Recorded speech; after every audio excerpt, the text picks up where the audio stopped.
Fortunatament fl-aħħar 24 siegħa kellna lanqas ammont ta' każi pożittivi ġodda li kienu reġistrati f'dawn l-aħħar 4 ġimgħat.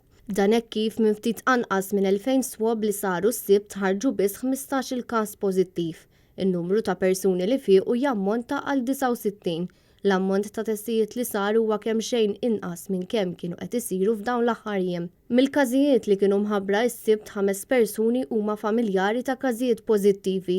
Persuna ġiet f'kuntatt dirett ma' każ pożittiv, 4 ħadu dan il-virus minn fuq il-post tax-xogħol filwaqt li 2 każi ttieħdu waqt attivitajiet soċjali.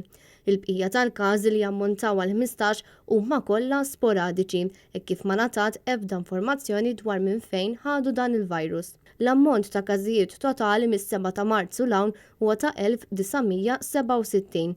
Il-total ta' każijiet attivi huwa ta' 599 filwaqt li dawk li fiequ mill-coronavirus jammontaw għal 1357. Sfortunatament f'pajjiżna dan il-virus ħalla 11 vittma hekk kif is-sibt ħabbret il-mewt ta' anzjana ta' 86 sena. Hija kienet riżultat pożittiv għal COVID-19 nhar 18 ta' Awwissu u kienet rikoverata fit-taqsima tal-kura intensiva fl-Isptar Mater Dei.